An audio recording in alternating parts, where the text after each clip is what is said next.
I always enjoy starting on time. And do you have already a microphone available for the discussions? I'm going to reverse the things a little bit. I'm going to ask people in the audience to just briefly introduce themselves so we know who's in the audience. Can we just ask the audience, and why are you in this session? If you can just say one sentence, that would be great. Just pass the microphone to everyone.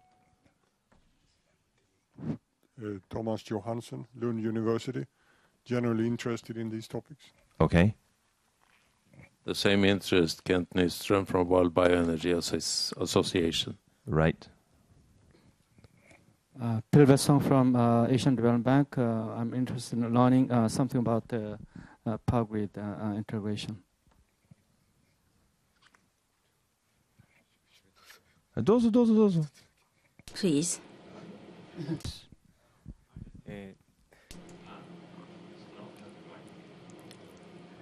I am Nomura from Private Equity Fund in London. This is, as Son-san has spelled out, this is an important theme. I have taken interest in listening to you. Thank you. Banker. Private equity, yes. Okay. In Japanese, I'm not aware of Tokyo Metropolitan Government at present.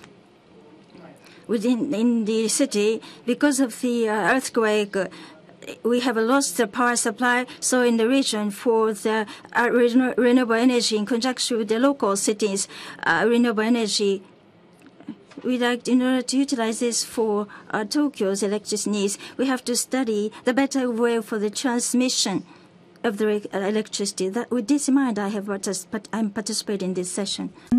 Same here from TMG. I am a Tabeta from Environmental Department of Tokyo Metropolitan Government. Because of the shortage of electricity in Japan, we have drawn attention in this aspect. I would like to learn from A to Z. With this in mind, I have participated. Thank you for this opportunity. Keiko Sato. I work for Sharp Corporation, and I'm promoting Mega Solar System as a sales division. Thank you. My name is Nay. I work at the U.S. National Renewable Energy Laboratory, and I'm also with the International Solar Energy Society, and I'm here because my work at NREL is on power grid integration issues. Thank you. Judy, delightful to see you. Thank you. I'm Judy Hill-Lovins. I'm here as a full-time volunteer for Rocky Mountain Institute and Amory's lucky wife. And I'm very much appreciating learning more all the time. Thank you. Thank you.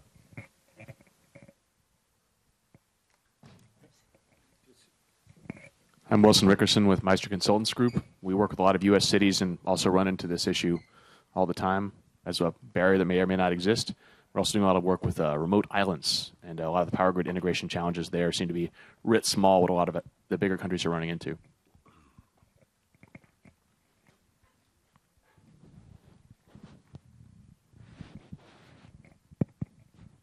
My name is Yuri Ondera. I work for the environmental non-profit Friend of the Earth, and I do work on Fukushima nuclear issues, but in the overall picture of the energy reform happening in Japan now. Hi, I'm Todd Porter, co-founder of Impact Foundation Japan and TEDx Tokyo. And why are you here? Because to make impact, you have to look at the whole ecosystem, and energy is a core part of that, as well as the social innovation and entrepreneurship that goes along with that. Thank you. My name is Mizuko Uchida, coming from Spanish Embassy. We are very interested in this subject, power grid integration, because as you may know, Spain is very advanced in this market.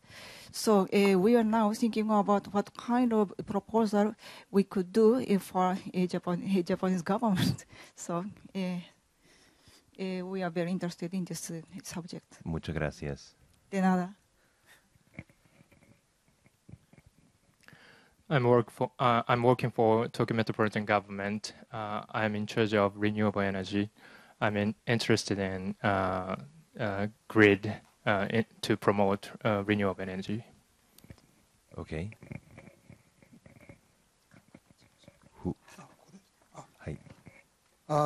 Just introduce myself. Yes, please. Sugimoto from Solar Frontier. I'm working in the PV module makers. So just we start from the new CIS, new type of solar panels.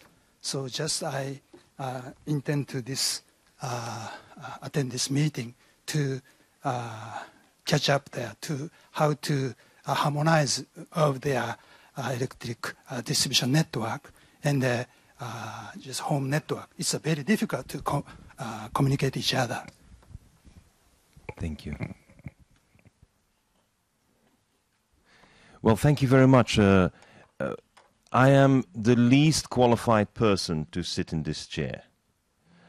I know nothing about supergrids. I'm not even an engineer. I know very little about electricity. And you should always apply with me what Buddha said to his followers as well. Don't trust a word what I'm saying. Check it and double check it all the time. My role here is to be the moderator, to be the timekeeper, and like most of us, to learn from the wisdom that's here on the table. I've asked our friends to combine their efforts, and we'll start with Amory, so that you can... We'll go on with Boo, Steve Sawyer, and Mr. Saito, and then we'll have a discussion because they really are going to be very complementary in their presentations, and then we will dive into, I would say, two innovative proposals. So without any further delay, Amory, please, inspire us. Thank you. I want to mention... Microphone. Oh. I want to mention two topics. The first about grid integration, the second about the architecture of the grid. We are often told that only big thermal stations can keep the lights on because they are somehow 24/7, while wind power and photovoltaics are variable and hence we're told unreliable. But actually, no generator is 24/7. They all fail. Nuclear and coal plants fail about 10 to 14% of the time. Then they lose 1 billion watts in milliseconds, often for weeks or months and without warning. And grids routinely handle this intermittence by backing up failed plants with working plants. But grids can then handle the variability, the forecastable variability of solar and wind in just the same way. And my team's hourly simulations have shown that very large renewable fractions can deliver highly reliable power when they're forecasted and integrated and diversified by both type and location. Here's an example from Texas using real data.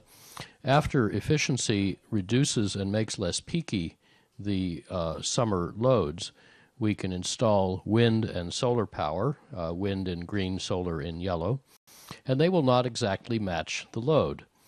But flexible demand and the smart charging and discharging of electrified automobiles can mesh all of the moving parts, even with, in this case, 86% of the electricity coming from variable renewables. And that fraction goes up when we use even more of the demand response resource. In this case, we are using 86% wind and solar, no bulk storage, only distributed storage in cars, ice storage on all the air conditioning, but none of the other roughly 2/3 of the demand response resource. And the other 14% of the annual electricity can come from dispatchable renewables, everything except wind and photovoltaics. Now, some utilities, of course, already integrate variable renewables in this way, and that's how 4 German states last year got 43 to 52% of all their electricity from wind power. So this choreography serves steady loads reliably, not in the traditional way, giant fossil-fueled and nuclear stations, but with newer resources that meet even better the classical criterion for so-called baseload plants, namely, they are the plants which have the lowest operating cost, so they are dispatched whenever they're available. Now, the other thing I wanted to talk about is the architecture of the grid. There is, as we've seen, no real need for big thermal stations. And reliable supply comes from the total portfolio of generators, not from any single generating unit. When you have a diversified portfolio of more and smaller units, they're not all likely to fail at the same time. And also, if they're closer to the customers, the risk of failure goes down a lot. But the centralized grid we have has serious resilience and reliability concerns. Indeed, in the United States, 98 or 99% of all power failures start in the grid. So if we generated at or near the customers, we would have a 50 or 100-fold increase in reliability immediately. Now, the latest thinking and practice in this area is netted islandable microgrids, which normally connect with the big grid around them, but can stand alone if necessary. Islandable, of course, means that the building or factory can operate by itself if necessary, and therefore big cascading failures become impossible by design because the architecture of the grid is to break apart into fractal pieces, each of which has a reasonable supply-demand balance, at least for critical loads. And the failure modes are much more graceful, it turns out, for renewable-dominated portfolios, and they are less vulnerable to extreme events, whether typhoon or earthquake or tsunami or terrorism or geomagnetic storms, which are inevitable and will take down any centralized grid that we now know. I want to end with two short other points. First, that we should compete new transmission proposals against efficient use, distributed generation, and demand response. This will indeed become the policy in the United States. I've looked at 3 such analyses there, and it turned out that just end-use efficiency could do the job of a new transmission line at least 10 times over and at about 1/3 the cost, but without the vulnerability to disruption. In the case of Desertec, we found that if you put photovoltaics not in the North African desert but on the roofs in southern Europe, there is less sun but less cost and loss in the transmission lines, so the cost ends up being the same, but the resilience is much better. And therefore, I think the supergrid concept proposed in Japan would work, and it merits careful study. It may be a good idea, but also practical would be alternative distributed architectures that could yield greater resilience and flexibility, possibly lower cost and faster deployment, and I think it's too early to judge which approach is best. They should all be looked at in competition and comparison with each other. And my last point is a very simple one for the peculiar Japanese situation of the 2 grids. Cities like Montreal in Canada and Los Angeles in California and several others actually changed the frequency of their grids around 1950, and they did it very smoothly at very low cost. They changed from 25 or sometimes 40 or 50 hertz to 60 hertz. And I think that history could be very interesting to look at in Japan.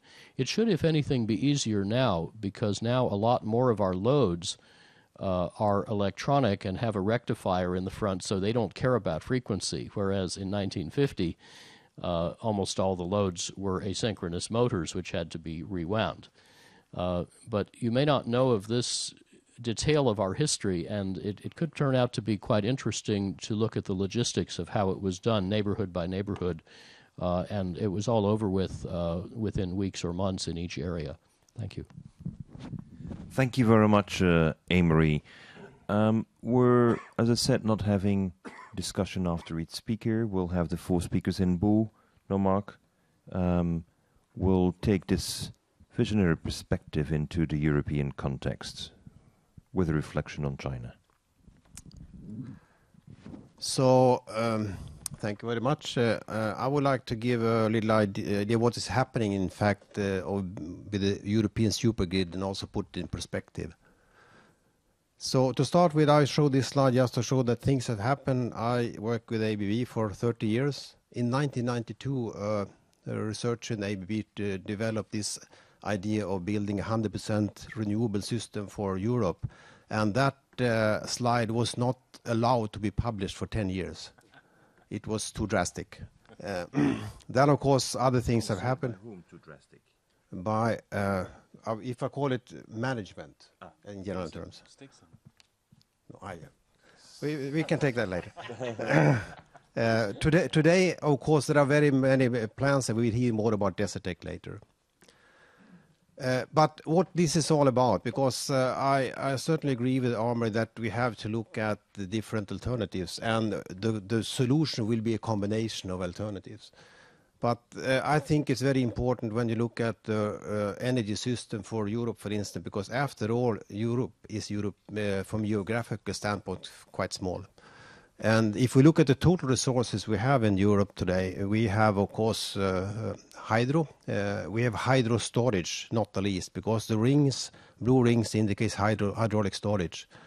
And just as an indication, 70% of the total storage capacity of Europe for hydraulic storage is in two countries, Norway and Sweden. Unfortunately, 50% is in Norway and 20% in Sweden. So, of course, when we are going to expand the grid, a lot of people are looking at how can we combine this into building the best system.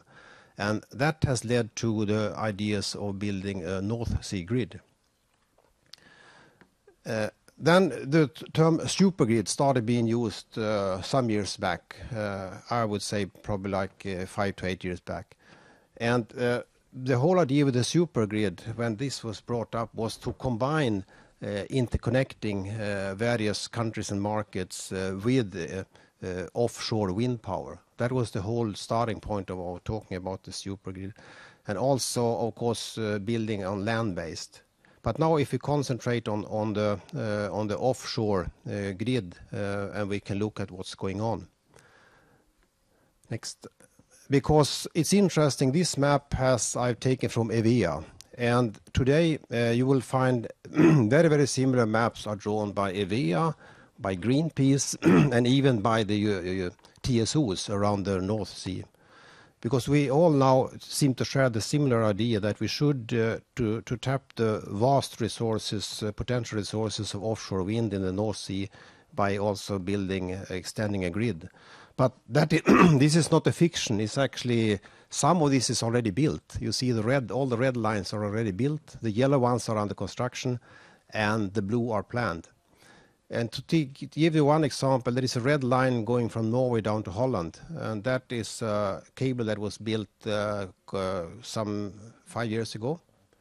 And that turned out to be the most profitable investment ever made in the grid, because it combines the hydraulic resources in Norway with thermal loads in Holland. And the idea is very simple. In nighttime, you send power up to Norway and keep the water. And then in the daytime, you sell power down to Holland. So Norway is making money 2 times. Again. Next. So, yeah, I'm Swedish, yeah. I'm not jealous of Norway, by the way. They deserve it after all these tough years. But this is to also to show that when we talk about the supergrid in the North Sea, it's not a plan. It's actually expansion is ongoing. And if I look at ongoing projects today, there are 9 projects built. Total length of the cables is 1,900 kilometers. Investment is 4.2 billion euro, and total capacity is 7.6 gigawatt. I will finish up by saying I've talked about Europe, but I mean, Son talked about building something here in Asia, and I just showed my last slide is I don't think we need to worry about what will happen in China, because this is the actual plan, what will be built in China between 2010 and 2020. A lot of this is already on the way. Each of the red lines indicate a transmission capacity between 3 and 7 gigawatts per line. And it's planned to add another 217 gigawatt of capacity in the next within 10 years. And you see that the length of these lines are between 2,000 and 3,000 kilometers. And technology today allows to transmit 7 gigawatt over 3,000 kilometers with losses that are like 6%. It's a fantastic, so technology is there, and if we then talk about building Asian grid, I think what is missing is actually probably some grid that should be in the sea, connecting the 4 countries. On land, it will happen. Thank you. To Bangkok. What? There's one going to Bangkok. One to Bangkok also. And they're connected with Vietnam as well. Yep. Thank you. Well, thank you very much, and very, very interesting. And so I would like to ask Steve, you know, from your perspective, could you fill in some of the thoughts that have been presented to us here? Yeah. Very briefly, I mean, as the wind industry expands around the world, there's always in every country a big discussion about the grid and about managing variable sources and forecasting and extra expense and backup power and all sorts of concepts which are really missing the point in a fundamental way, because what we're really talking about in places like Denmark and Sweden and increasingly in Spain and increasingly in other parts of the world is not, in fact, an integration of renewable energy into the grid, but a transformation of the total energy system. And I hesitate to say that when sitting next to Amory, because I believe his new book is going to be the book that one should read to understand what I mean by that. Said more eloquently than I ever could, but just to give an example of that transformation, there's really a breaking down of the traditional boundaries between electricity, heat, and transport, or heating and cooling and transport, which we see the beginnings of that in Denmark, not only with the much discussed introduction of electric vehicles as a storage medium. So you're combining the heat, the power system and transport, but also in something which seemed incredibly counterintuitive to me, which was the notion of, everybody knows the story, or people should know the story, about how in Denmark, in western Denmark, on windy nights in the winter, they have about 110 to 120% of total electrical supply supplied by wind. Now, the Nord Pool is one of the Scandinavian electricity pool is one of the really functioning international electricity markets in the world.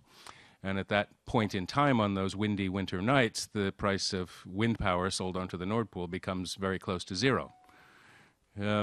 So the operators in Denmark said, well, what can we do with this? We can heat up the water in the central heating systems, in the central and district heating systems in Copenhagen and Friedrichshafen and other big cities that have these systems. Now, normally you would say, from an efficiency point of view, heating water, a friend of mine named Andy Sterling used to always say that heating water with electricity was like cutting butter with a chainsaw. And taken just by itself, I think that's true. But in this case, the most sensible thing to do with that surplus wind energy is to heat up the central and district heating systems in the cities in Copenhagen. And that's just one of the first examples of the kinds of new thinking that we need to engage in order to move to a 100% renewable energy system. Supergrid has become a term that's sort of like sustainable development. It means whatever the speaker wants it to mean. But I think in general terms, we have to not only think about big transmission lines between countries, but if we're going to have a modern, effective, functioning, integrated energy system, you need 3 basic components, and they're going to be different everywhere.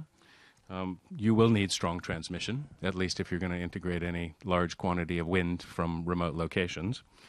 You, most importantly, need a coherent and flexible and diverse market-based system to allow the forces of the market within a carefully regulated framework to actually allow for the buying and selling and trading of electricity, heat, and transport fuel, which in this case will hopefully be mostly electricity. in the most effective way possible. And, of course, you need the famous demand-side management, active control of the system so that you can manage that variability. So I think in the end what we're talking about is a transformation of the electricity system, but also the broader heating and cooling and power and transport systems from a system that was very much like a 19th century telephone system, where you had Mabel the operator sitting in there pulling one plug out of one slot and pushing it into another in a tree and branch structure, to something that much more closely resembles the World Wide Web. And let us not forget the genesis of the World Wide Web. It was developed by the American military to create a communication system which would survive a nuclear strike. In other words, infinitely more robust and secure than the traditional electricity system. Now, in this room and in this conversation, we get pretty far ahead of the game of where the actual conversation is in most places. It's nice to go to Samsø or other places where these conversations are very advanced and actually things are being implemented, but usually spent the last 6 or 7 or 8 years battling with State Grid in China, who basically, started off from the point of view where they completely ignore wind because it's insignificant, and then they say, well, it can only be 2%. And now they're having to deal with the fact that in some parts of the country it's 25, 30, 40%, particularly in Inner Mongolia. And they don't like it very well. So there's a big struggle going on there. But they're coming along, as has Red Electrica in Spain, as has certainly Energinet in Denmark and the other Scandinavian operators, and in some parts of the United States as well. If you divide the problem into hardware, software, and wetware, we have the hardware. That's pretty clear. The software is developing rapidly. The most difficult thing to change, and the one we really have to focus our efforts, is on the human operators of the system. And if we can convince them, then we have the rest of the tools to transform the energy system to 100% renewables. Thanks. Thank you very much, Steve. And I'd like to invite Tetsuya Saito to fill in that perspective from the Japanese point of view. Hi.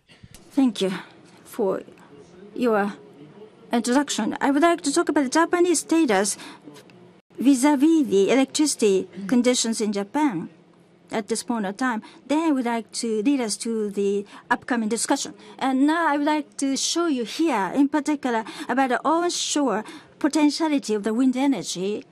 Therefore, society, with the consideration for the social constraints, as a result, we have seen. And in terms of the business operation ability, if the average wind speed is more than 6.5 meters, then 144 gigawatt is available as a capacity. On the left-hand side at the bottom, you see this is the utility company's capacity in the red curve. Looking at this, is learned that we have a windy area in Hokkaido, which is the strongest wind power. The Hokkaido Power Electric Company has a 7 gigawatt based operation. That is a capacity. Against this, about 10 times greater potentiality is there. So it's difficult to make the best use of everything, but how best you can utilize this is one big question. And the third one from Tokyo, from the left in Tokyo, 65 gigawatts facility capacity is there, but unfortunately only few is used. So in Tokyo, Kansai region, there are many people living, so rather in these regions, solar potentiality is to be maximized, is to be utilized to the maximum degree. That's what we think. Under the current circumstances, each utility company's capacity, when it is limited to the capacity, and if you total the red and the blue line, then the potentiality is reduced to 58 gigawatt. If you are limited by the capacity, if the development rate is 50%, we have on ground 30 gigawatts is possible on the onshore basis. Next. Of course, it is true with offshore wind energy. In case of the offshore energy, the average wind speed is greater than 7.5 meters. It will increase the facility expense. That's if you increase the wind speed by 1 meter. In the same way, as you see, 600 gigawatts is available. In Japan, total is 200 gigawatts total capacity. So all Japanese electric company on a kilowatt basis, it is greater by three times. In Hokkaido, Tohoku, Kyushu, they are concentrated. This is concentrated in 3 regions, same as before. Each utility companies, if we are limited by the utility company's capacity, then it comes down to 115 gigawatts. 100 gigawatts, excuse me. So how best you can utilize this electricity? Well, I would like to say as to when you ask for the interconnection with the power utility company, this is based upon the bidding. I think we need to look at Tohoku, Hokkaido, and Kyushu. That's where the operators are concentrated. And when we look at the electricity in Japan, there are 10 EPCOs. And up to now, the respective EPCOs had been maintaining their frequency stability. So that was what was in the law.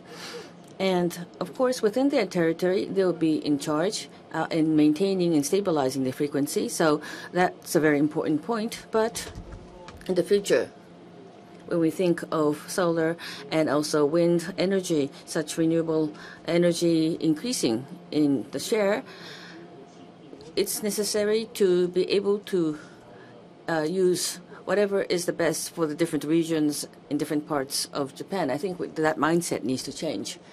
And Spain, I love Spain, actually. And Spain, they always have the mindset of how, what to do to get the best. And we are learning from others and overseas experiences and to see how we can change our mode of operation to maximize renewable energy. And last slide, please. Now, another point. Wind power. It's often said that there is a fluctuation in output leading to instability in frequency. But if you look at the Tohoku EPCO area, there are 12 wind farms. And when you look at the output, and JWPA had analyzed the results, and now the fine line, it may be a bit difficult to see this, but there are very fine lines shown here. And you see there's very minute fluctuations, but when you add them up, you get the red line. So in the 12-hour span, there's not much fluctuation. Of course, if you look at wider perspective, there may be days where there's no wind, etc. But if you look at the very fragmented time frames, it's not that fluctuated. There's a smoothing effect. And coming back to the fact that each EPCO was taking care of stabilizing their own area and territory, in order to realize this, we should look at the output of the respective wind farms. And as a result,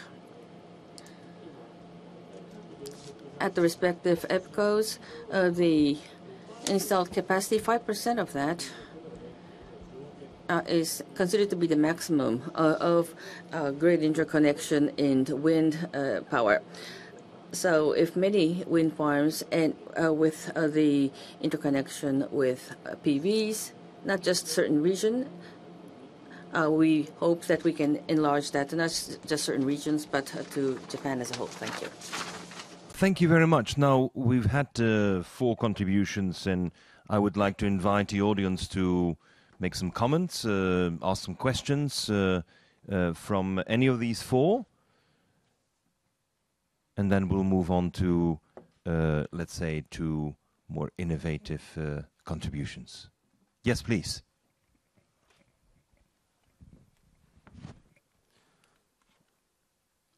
Is there a kind of inherent conflict between the distributed model and the kind of super grid model, or do they all just get along down the road? Sometimes you hear folks planting a flag in one piece of ground or the other with no middle ground, but I guess what's the view of the panel? Is there middle ground? Should there be middle ground? Do we need everything? Do we need one thing? Bo? Well, I think the best example of that, I think, is probably Denmark. I mean, they have a large penetration of wind already, and in Denmark, they have certainly decided they need all three. Of course, there is a middle ground, and I also think that, I mean, there will be some competition between them, and exact distribution will be determined how efficient these solutions can be applied. But just to give you one example, I mean, there's also an exaggerated picture of how expensive the grid is, because in Germany, for instance, they have looked at all possible grid expansions that are needed to build the renewable system for Germany. And if you add everything up, it amounts to 0.3 cent per kilowatt hour on the tariff. That's all. But there will be a combination for sure. I would agree, but I think the thing you have to look at is by location, by resource and demand. And some places will not need much transmission interconnection with larger, more remote power sources. Others will need a lot. And it depends very much on the geography, on the demand profile, and what resources are available. And there is no one-size-fits-all solution, and I think that's one of the things that makes this grid conversation so difficult, is every system is in fact different and probably is inherently different and will be, even though it will share many common characteristics and many common technologies. So we can probably imagine a place that could survive on local hydro and PV without the need for anything else. But that's not very many places in the world. Microphone. I think I agree with all of the comments so far, even if they may seem not entirely consistent. This discussion is very active in my own country, where, for example, it was long assumed that you need to put solar power in the desert southwest because that's where the most sun is, and you need to capture wind in the Dakotas and Montana because that's where the most wind is, and then you would haul them very long distances to the load centers, just as here we heard in Saito Sensei's data that most of the wind is in Hokkaido and Tohoku, and most of the load is Kanto and Kansai. On the other hand, we then found that, for example, rather than taking high plains wind to the Chicago area, just offshore Chicago in the middle of Lake Michigan is a similar or better wind potential, and you would have to pay extra for the submarine cable and the marine engineering and the ice engineering, but it's much closer, and the line is shorter and much less vulnerable. It has less resilience issue than the very long lines to the high plains. And when you net it all out, it may well be that you should go for the second best resource.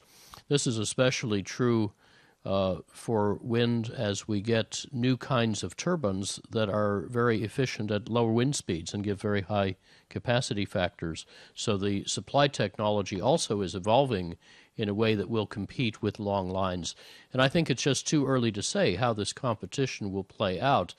But it is clear, even in relatively efficient Japan, that as we make especially the buildings much more efficient and do even more distributed generation, solar and otherwise, and more micro cogeneration, and more demand response, those will free up a lot of existing transmission capacity.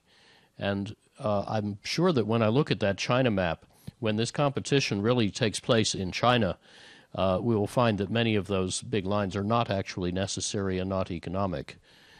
So the reflex is always to build big lines, and we probably need some of them. But how many we will need, how many make economic sense, and especially how many preserve resilience in the face of geomagnetic storms and other things, these are open questions that I think need much more careful consideration. First thing we need is a market in China. If we had an electricity market in China, then a lot of this conversation would be moot. May I ask the audience for any other questions? Yes, please. Please state who you are. Thank you very much. WWF Japan, and I'm in charge of climate change. My name is Masako Konishi. And WWF in 2050 would like to see 100% renewable energy. We have a report saying that it's feasible. And now in Japan, we're trying to see how we can realize that in Japan. We're trying to create a scenario. And the biggest headache that we have is, as Saito-san was referring to, now FIT is finally in place, but the interconnection, the right to deny interconnection is still with the EPCOs. So when you look at the regional situation, now we have 10 areas, and they have their monopoly in the specific regions, and there are cases when such transmission area cannot be used. And as Saito-san said, though there's maybe high potential in Hokkaido, now there could be limitations of what could be done. And now in climate change, when you look at 2020, Japan, reduction of 25% of CO2 target in place. We want to reduce that, and we want to see how renewable energy can develop and try to create a world without fossil fuel. On a long and mid-term basis, as was mentioned in Europe, a supergrid that is Japan-centric, DC. Maybe you should have a power supply attached to it. On a short-term basis, we have a transition to go into the long-term perspective while achieving the CO2 reduction requirement. At the same time, the Japanese RE energy, while in the form of enhancing the current electricity system. What is the approach? Could you give us your advice in this regard in the transition period? Responding. Well, let's Saito-san. Hi. Yes. On a short-term basis, so we have to expand the transmission. It would take, however, 10 years. So first, on a short-term basis, what we can say that can be done, that now each utility company, within the utility company, it doesn't have to be the separation of the transmission generation. But in Japan, we have completed the weather forecast system, meteorological forecast system. In Japan, they don't know the utility company. They don't know when the wind will blow. As a margin, they set this aside. So if this is 24 hours before, a few hours before, the forecast, if forecast can be made, then you can ask the next door neighbor for the help. So that utility company to utility company, the interconnection will be increased as well. So as for the supergrid, the base is that if you make a road and draw the transmission line, it's not all there is to it. What is the fluctuation? And how much you can generate the power with the wind and solar energy, you are not able to have a good control. Firstly, you have to make the use of what is available, and you have to, based upon the development to complete the weather forecast system. I think it is the easiest way and fastest way. And also recently, in relation to the wind system, that you can control the output or the inclination can be controlled. That is possible with the available technology for the wind power generation. So including these controlled capabilities in the construction of the utility company, so I think it is one way for us to go into one of the enhancing capabilities in the future. I'm Kikuchi of Desertec. I think this question is very interesting because, generally speaking, based upon the current situation to 2050, the renewable energy 100% to be achieved. Yes, we talk a lot about this, but in the meantime, in the transition period, what to do is not much discussed nowadays yet. So most likely, if you abandon the nuclear power, I think it is going to the different direction of CO2 reduction. Inose Naoki of Tokyo Metropolitan Government, when he was a governor, so they tried to make the gas converter system, combined system. So while reducing the CO2 emission, you would move to the RE usage. I think this is what is to be realized in the transition period. And also CCS, we have a carbon dioxide capture and storage system. we have a CCS technology that is at the cement plant or steel plant, when the CO2 is generated, try to capture the generated CO2. This technology is to be pursued more so that in the transition period, many technologies can be mobilized at the same time to reduce the CO2 emission. To cope with the CO2 emission, I think that is very important in the transition period by making use of available technologies. One of the things that remains a mystery to me in Japan is why we are told that solar and wind power cost 2 or 3 times as much here as in other industrial countries with similar solar and wind resources. And I think a lot of this is related to the comfortable monopolies that the utilities have enjoyed and the lack of competition. So my dream for Japanese policy framework is very simple, that all ways to save or produce energy should be allowed and required to compete fairly at honest prices, regardless of which kind they are, what technology they use, where they are, how big they are, or who owns them. We are very, very far from this system. But the economic benefit of achieving it would be enormous. I think the one indication of how this works is in 13 of the United States now, saving electricity is allowed to bid in the same auctions as supplying electricity. And in one of our big power pools, the last auction was 94% won by demand-side resources, which were not previously allowed to compete. But now they can. And, of course, this lowers the market clearing price that everybody pays and drives more competition on the supply side. Very good. Please. Can we have a last comment, Steve? Yeah. I think the unbundling is inevitable and ultimately necessary. I heard yesterday people saying that it was going to take 10 years, but okay, but you have to start now. In the long term, it's absolutely fundamental. Otherwise, a market can't function. And eventually, as Amory and others described, that's what you need. As a first step, let me suggest a tactic that we used with the Brazilians to convince them that wind was not just some boutique toy for rich countries. Is we took the minister and the head of the Energy Research Institute, etc., and brought them to Spain and set them down in the Red Electrica Control Center, just south of Madrid.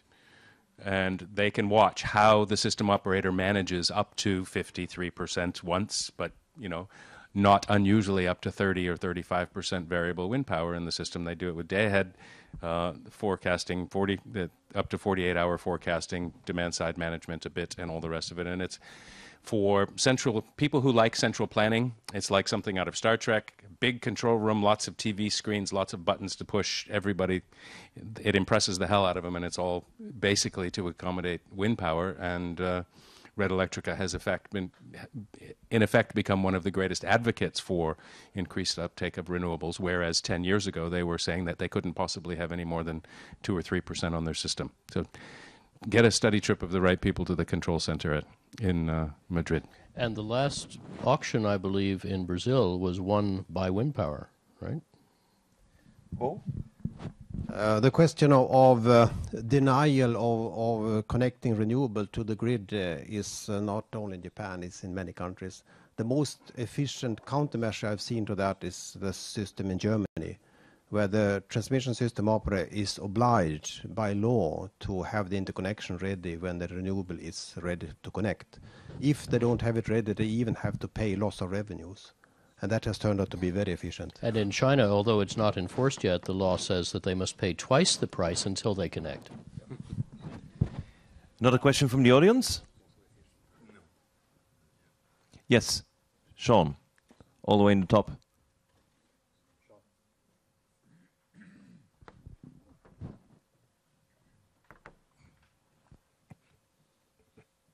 Hi, thank you. My name's Sean, and I run a small clean tech firm. My question is very simple.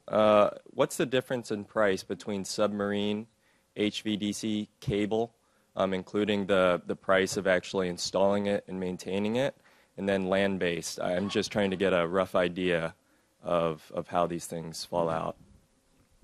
Who knows the numbers? Bo. Well, the first answer would be it varies. But if you want to get an average figure, it's the same, roughly the same. Bo, I have a question for you, if I may. Our National Academy in the United States recently put out a very good report on solar storms and how they can seriously damage the grid or even destroy the grid. We've had such big events before. We had one before we had an electric grid, but we had a telegraph system, and some of the operators were running the telegraph with no batteries, no power source, and some of the telegraph offices caught on fire and so on. If we had this today, it would be a disaster. What is the technical state of play on protecting long voltage DC lines from such effects? I'm very happy I get this question now, Amr, because the first time I heard about geomagnetic storms was in Canada. We were planning a DC line, and I was responsible for control system design. I got the question, how have you mitigated geomagnetic storm? And my response was, geomagnetic what? And they say, we don't, but the question, now I know better. And I can tell you, geomagnetic storm will affect AC lines, we know that. For AC line, mitigation is series capacitors. For DC lines, they are not affected at all.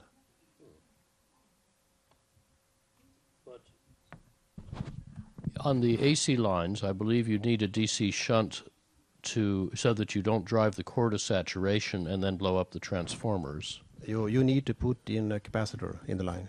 Yeah. Oh.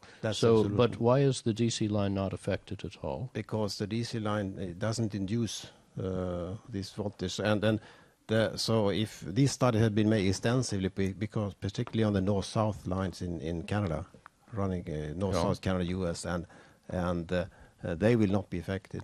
But then I don't understand how DC is induced in the AC lines but not in the DC lines. It is induced, but it doesn't matter? It doesn't matter. Oh, okay. You instruct me offline. Yeah. Yes, let's get offline on this subject for a moment. Any other questions? You know, I have a question about, there's a lot of debate in Japan, and actually many foreigners who visit Japan are very struck by the enormous amount of overhead cables. And the overhead is not only not beautiful, but people think it's also more dangerous. And just this morning I read a report that in Belgium they have done an analysis that the real estate prices close to transmission lines have now confirmed to be 40 to 45% below the market price. And so this really affects people. So what do we do about engineers who imagine the big grids and then the people who live on the land and actually see losses in value? What can we do? What can we say? What can we argue? Well, if we use electricity in a way that saves money and allow distributed generation, there will be that many fewer lines. So, again, the more we have markets, the less we will have whatever that problem is. But I think people who lose value should be compensated.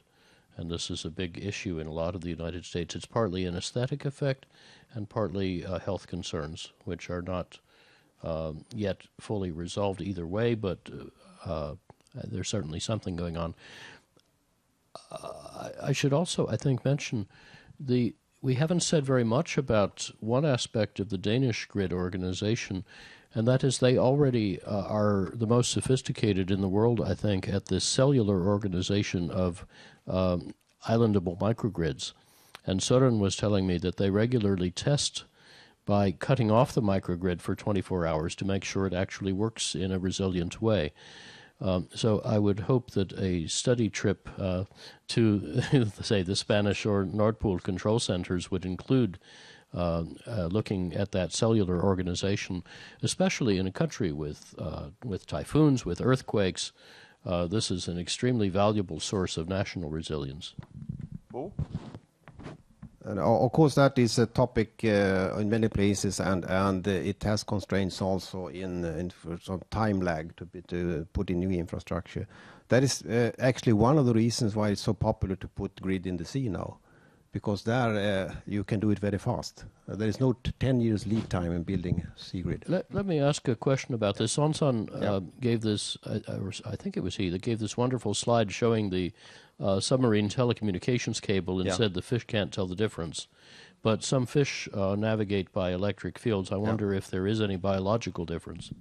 There is. That's another issue that has been discussed for quite. And the technology today is that all cables are actually made as double cables. So you neutralize the field, and that has been done since many years. But then coming back on the issue, it has been started again in Germany. They started, I said, the expansion of the grid. They made an interesting comparative study. If you were to build all new transmission underground, what would the cost be? And from being 0.3 cent per kilowatt hour, it turned to be 0.6. And so what I'm saying here is the technology is narrowing the gap between this. And there is also in Sweden now is planned the biggest transmission investment in Sweden now will be from central to south will be a fully underground system. Well, and maybe some of this is made up by the... May I interrupt? May I interrupt for a minute, please? Very super grid type and microgrid type, which is better, but we have a proposal for that. So could you proceed to our proposal? we still have half an hour. Don't worry, Abe-san. Okay, my idea is both are good, but hybrid system. Why don't you think about the hybrid system? That is my proposal. So, Sensei-san, why don't you get on then with it?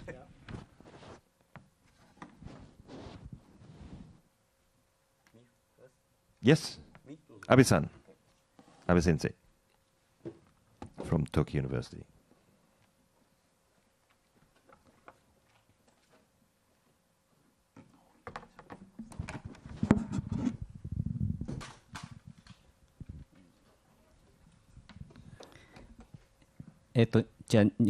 Allow me to speak in Japanese. It's only 5 minutes, actually. So, coming back to the basics, we need to think of the issues related to renewable energy. And there are major issues that we need to consider. So, let's look at the electricity structure. Sorry, it's in Japanese, but I think you'll be able to follow more or less. You have the substation, and you have high voltage, low voltage, and you have the electricity reaching the household.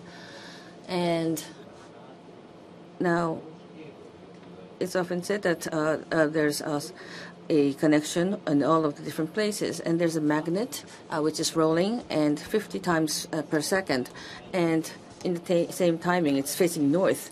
And if the substation is facing north, the others generators will be north as well. So it's all connected, and the same rotation will continue to the conduit, and you will see this kind of cycle. And the transmission line is rolling in the same mode, and voltage is going up and down. And with the wind power and solar added to this, the load will have this kind of fluctuation. And so it is quite different than before. And if there's impact to the power generation, there could be failures in certain places. And that being the case with this current system, what is beyond that may be influenced, because our lives are dependent on electricity. Some people, of course, would need electricity. It's a lifeline. People depend on electricity. And if there's a problem with the upstream, it's a major issue.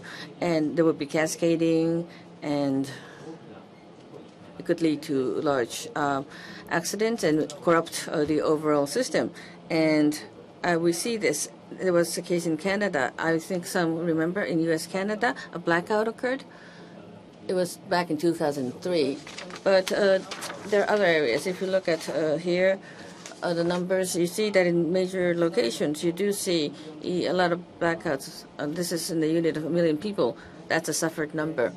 And it was 6 days ago in San Diego, Mexico. There was a blackout.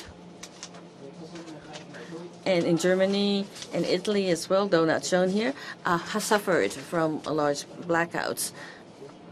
A small accident led to this big blackout.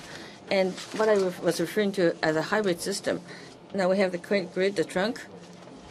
That would be the trunk, and then we can bring the supergrid in. But industrially, it's important to have less expensive electricity to the industries, but at the respective cities and towns, if they can have solar PV and they can have good storage, and in the green, you see the router. This is something that I had developed. It's a power electronics device. It's actually an inverter, multi-leg inverter, actually. Leg has IP address. So you can send power anywhere you want. そしてそれをコントロールする So what controls that would be the service provider. That's the system that I had envisioned as possible. So this is the power grid, internet-like power grid. And the benefit of this is that even if there's a blackout in a certain area, it will not impact the other areas. Power electronics, in a second, there will be switching about 2 million times, 20,000 times, and the supergrid and the microgrid cascading can be hybrid, in a hybrid mode. And I think the benefit of this. Before I get to the, I'm giving one more minute. In the United States, actually, there are these 3 grids and interconnections, and electrically it's not possible to connect. We have it in 3, so if we compare U.S. and Japan, if it's in the same size, you see the microgrids in comparison, and if you connect with the routers and with the IP address, you'll be able to send electricity wherever you want.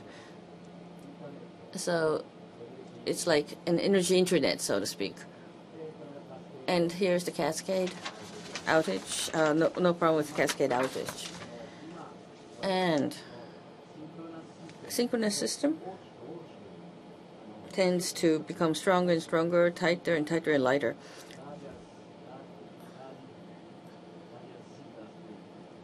So not only the idea to divide semi-grid, semi-divided cells, small cells, I call it cells. そしてそこにルーターというRouter, the voltage source inverter, as was mentioned by the predecessor, inverter is placed. Then it is connected to the DC, and their address is given. Then the electricity is run. That's a system per se. It's being considered. Now my time is up. With this size, the state size to house size, it varies in various levels. It's possible to accommodate with these different sizes. I will skip this over. Now, as was shown earlier for the U.S. situation, this is a Tokyo situation. Japan, in Kanto in particular, what does color code indicate? In summer, we have these areas set aside for the planned blackout. As a matter of fact, electrically, this is again for each individual area. If you take out the shutter or if you turn off the lights from one area, it will go into the blackout. So you provide this inverter for the control, the new. So the electricity can be considered as a commodity, so it will be subject to the trading. So my conclusion is that the supergrid type and the microgrid type could be put into the hybrid manner. Thereby, you see the new system should be built. This is, I think, an important idea. Thank you for your attention. Thank you very much. Any questions? Oh, there you are. I need to learn more about this, but architecturally, it's a very exciting concept and very parallel to what we talk about in the United States, where our military has decided to get off the commercial grid because it's too vulnerable to cascading failure to rely upon for the military mission continuity. There are about 20 microgrid experiments in the world. one of them, you mentioned the San Diego blackout. One of them is at the university there. And last autumn, they had a forest fire which was damaging power lines, and the university microgrid, which had been drawing 4 megawatts from the grid, was able in a half hour to reverse and send 2 megawatts back to the grid. Of course, I live in an islandable house. I don't even know when there is a power failure, and it's a wonderful sense of security, which I think many people would value. Perhaps the most interesting example on national scale, besides Denmark, of adopting a cellular architecture is Cuba. In 2005, they had 224 days of serious blackouts. In 2006, they had 3. In 2007, they had 0. And I've published a memo about this on our website, rmi.org. If you search Cuba, you will find it.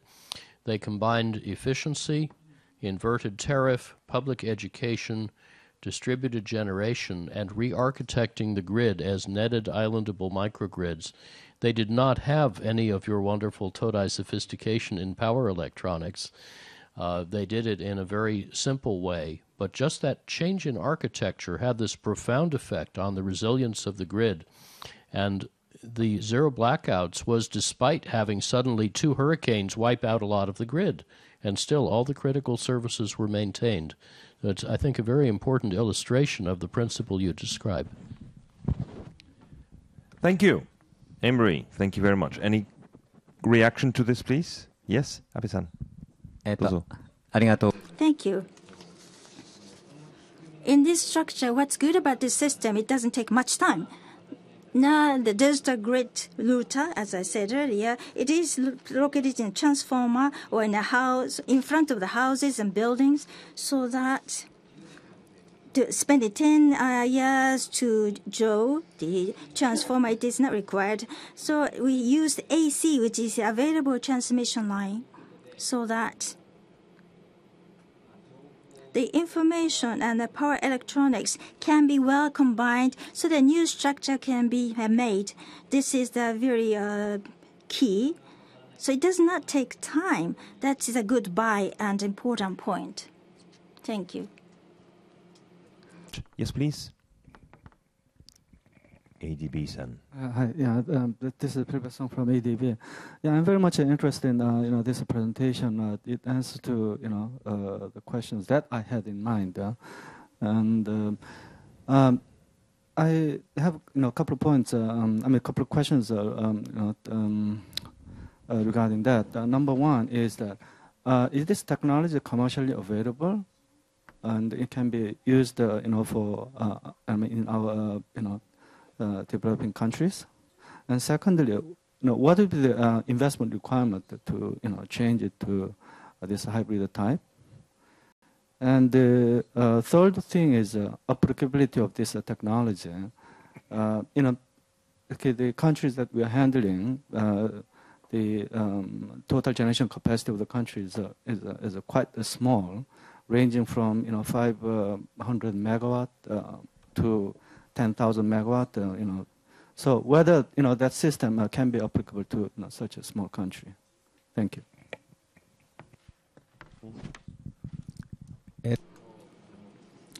Thank you for your 3 questions. Basically, yes to all 3 questions in principle. As for the commercial availability, around you, in every places, for air conditioner, you have an inverter installed. This technology will be used for large-scale area, as was mentioned earlier.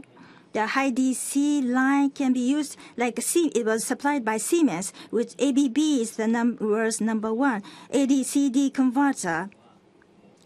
It's commercially available for 1 million kilowatt system. It's available. Large system, for large system, it's possible. By combining this, is something that is really related to my development. It's not completely commercially available, but it's a mature technology. For the developing countries, the application is different. In the developing countries, for example, to reduce or get rid of the blackout in houses, or to get rid of the blackouts in the commercial buildings, small house microgrid, house cell, or building microgrid, or town microgrid, like entity should be a starting point, so that step-by-step approach and application is possible, which is a good thing and the charm of this technology. So the transmission doesn't have to be run. A large investment is not required. These are the important approaches. Thank you. Looks like this. Yes, thank you. I think we should move on to a very exciting last presentation of Mr. Kikuchi. I've been exposed to Desert Tech as a member of the Club of Rome for many, many years. And so I must even confess I didn't know there was a coordinator for Desert Tech right here in Japan. So it was to me a pleasure to learn to know you, Kikuchi-san. Please enlighten us on that visionary proposal. How much enlightening I could give you, I'm not sure. But Desert Tech Coordinator Japan, it's a title given to me. In Germany, we're doing this in conjunction with Germany primarily. And today, I'm only giving 5 minutes. I have many slides to show, but only have 5 minutes. So firstly, I would like to emphasize the point, well, conclusion-wise, in other words. The conclusion is that in the very beginning, Son-san has said that the Asian supergrid is a concept. It surprises me. Because since the past, East Asia Community and East Asian Community and Union, whether it's possible or not, yes, I've been thinking about this for years. But the electricity network, I think it's going to be HDVC, Asia and Pacific can be connected. And so far, Hatoyama-san, former Prime Minister Mr. Hatoyama, when he was a Prime Minister, he has come up with the East Asia concept. So energy collaboration is something that we are going to put more meat and substance. I think it's going to be more practical. And during this conference, not much thing is discussed that is to the reduction of CO2. This is not something we should forget. So yes, it relates to the efficiency of electricity, but at the same time, in my thought, we should not be confined in one country alone for optimization. It's difficult. So regional, like Asia, Pacific, or EU, this is a unit that is needed for us to come up with the optimization finally. So in this regard, in Asia, solar grid, supergrid is very important.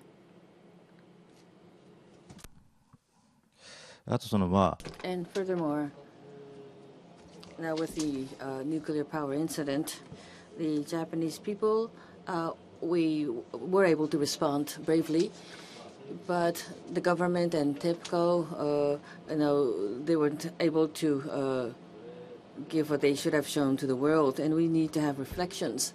And maybe a Asia optimum or East Asian optimum approach would need to be considered. So that's an area where we need to show and exert leadership. Without that, I think it will not be in the optimum scheme. And President Son, on the first day, was it? All of a sudden, he showed the grid, so I was a bit surprised and taken back because I thought it was going to take place within Japan first, but then it was a good surprise, actually. I hope that we will be able to move to that kind of Asian supergrid direction. Now, I think I've exhausted what I wanted to say, so I'll go real fast. And this is the Desert Tech initiative. And to explain what Desert Tech is, it's an NPO, and up to 2050, the Saharan desert solar will be used. 16% of EU electricity would be borne by that. That's the idea. And here, HVDC will be used. and 3,000 kilowatt per 10% loss or so is said to be possible and feasible. And here, this is the CO2 emission in Japan, and we don't know what 2011 will be like, but I think we need to reduce it by 300 million or so. And also, how to manage this is an issue, and we seriously need to look into this. And as was mentioned previously, it's just not renewable, but maybe coal thermal gas combined approach would lead to reduction in CO2, and CCS also would capture carbon. So we need to think of different modes to realize this.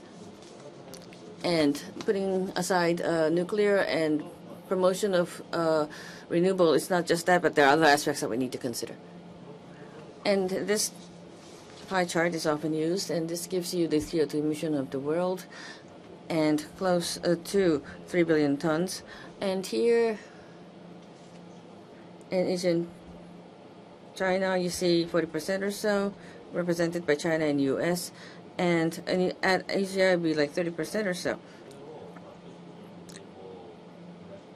So it may be difficult to reduce it by individual countries. It may be difficult to realize that per country. So that's why Asian region or Asia Pacific region concept would need to be considered.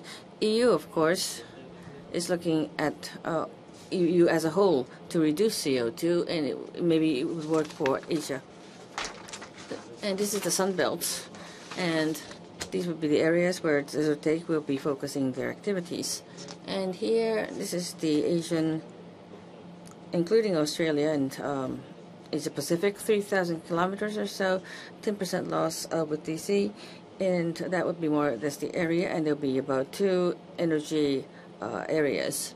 So Australia to Japan, it's about 6,000 kilometers, so that could be a difficult thing to transmit on electricity, that distance. And this is the Asia Pacific concept, such super grid concept. This is the visualization of that. So this is a pure image in terms of position and location. So the idea is to connect that, and it could separate between north and south, but I think there could be a significance in having this kind of super grid. And next, Asia and the Asian Pacific. These are the different countries. And 17 nations are shown here, 5 areas. And East Asian Summit is taking place, and it covers all of these different nations. So I think there could be a possibility in realizing such 5-area scheme. Yes. So this is the cost issue related to HVDC and electricity loss. So after exceeding a certain distance, it may be better to have DC. And Trans-Mediterranean grid. How much electricity line construction is Morocco and Spain. In between that, there's one in Tunisia and Algeria, Morocco, and Algeria and Italy. And where else? Egypt and Saudi Arabia, and Tunisia and Italy, and Egypt to Crete Island to Greece. That is ongoing. And this is China. Ultra HVDC. There's quite a lot that's going on here. Can I have the rest, please? This is the overall worldwide solution by 3,000 kilometer. Within 30,000 kilometers from deserts, you have more than 9% of the world population. So the assumption is that you can use the desert sites. And here, this would be the population density in several years' time. There's about 10 locations. So energy network as such could be envisioned.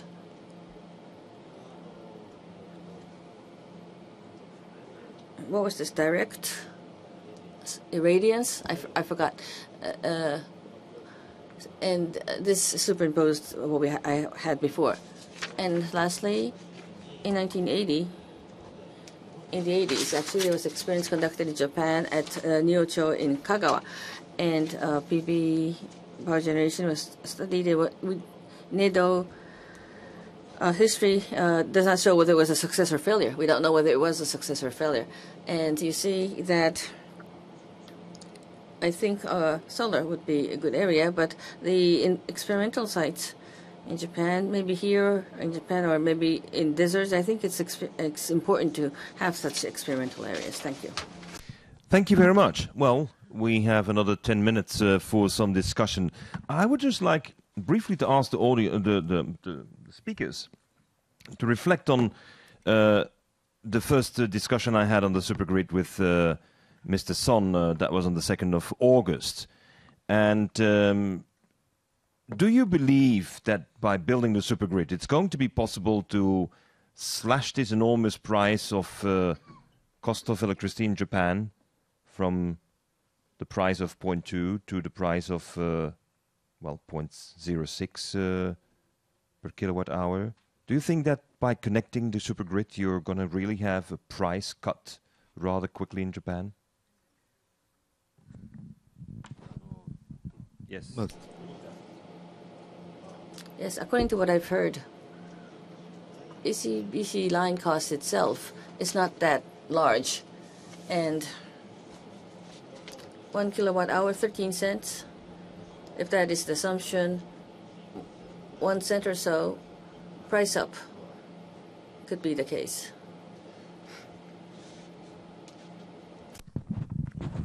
Yeah, I think if the goal is to reduce electricity prices, then the first thing you do is unbundle the utilities and the transmission, and you create a real market. And you allow a wide diversity of renewable power sources to be connected to the grid and make sure everybody can sell their electricity in the first instance. And that would be, and interconnect, obviously, the different areas in Japan. Then there may be advantages going forward to interconnecting with other places where trading in bulk might make sense. But that should be ultimately an economic decision based on the project economics of the individual transmission link rather than through some grand master plan, because you can see that there's potentially cheap electricity here and you want to bring it here. It doesn't work that way in real life. There's an awful lot of work to do here, I think, before, which doesn't mean that in the longer run that's not necessary, not useful. Certainly, from the point of view of a country like Mongolia, it could be very useful. Creating an export product for them. But I think there's an awful lot we can do here in the very short term at home before we can talk about which will impact the price. Very good. Questions from the audience. We got to finish right on time. Actually, I think I've been told I should finish 1 minute before the end. Questions? Yes. Sean.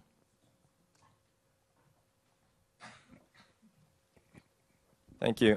There appear to be very strong analogies to the internet with the grid of the future, and also in some cases, such as Abe Sensei, actually implementing terminology into your product based on internet terminology. So with that in mind, with the trend in the internet space going more towards cloud computing and sort of off-siting your storage, in 20 years' time, what should we expect in terms of the proportion of storage in someone's house where they are an island and they can push electricity back into the grid when there is a failure, such as in Amory's case, or how much of that is going to be stored in the servers of the power sites and whatnot? What's the sort of balance there that you all see 20 years from now? Thank you.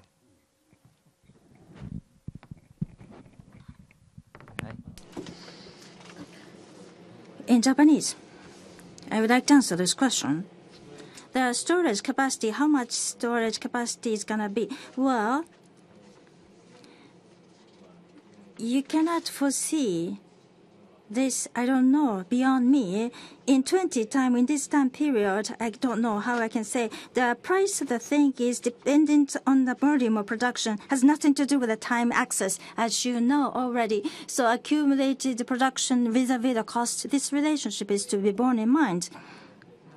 And as for the different analogy, the power generation, this actual behavior is what suits the production of electricity. So the production concept is that the consumption, it is another side of a consumption. So if it is consumed, we produce the same amount of the consumption. In other words, in terms of the analogy, again, the consumers will buy this. Against this, the same amount of production capacity facilities needed. We don't have a warehouse. We don't have a stored amount. Zero storage, a production style. The inventory or stock is room for the unemployment. If we have too much things on the stock, it is wasteful. Without stock, however, you have to have a wasteful production capacity. So the appropriate level of a stock is what people have in mind. So this concept is also applicable to the storage. Appropriate storage level, depending upon the region and place and the production, whether it's a wind or solar power, it differs by the type of the power species. This is my answer. Thank you. Electricity is the ultimate example of just-in-time production. I think the surprise we found in our own simulations and those of many others around the world is that there is not a strong case for bulk storage of electricity. So where you do it, the question doesn't really arise. But it is extremely useful to have distributed storage in electrified automobiles, and my talk Monday explained an economic path to do that with a great competitive advantage to the auto industry. If you want to look into this, go to rmi.org and in the search box enter Smart Garage. We did an open source industry workshop a couple of years ago that speeded things up some years, I think, in how smart vehicles can exchange both electricity and information with a smart grid through smart buildings, and all three parties can make money. Okay. But my own suspicion is that when we've done all the math, we may well find that less storage or backup is required in a well-run, diverse, distributed, renewable system than the utilities have already installed and paid for to cope with the intermittence of the big thermal stations. Thank you. Bo, short remark? Very short. I would like to support what was said before here, that you have to look at the total system, heat and electricity.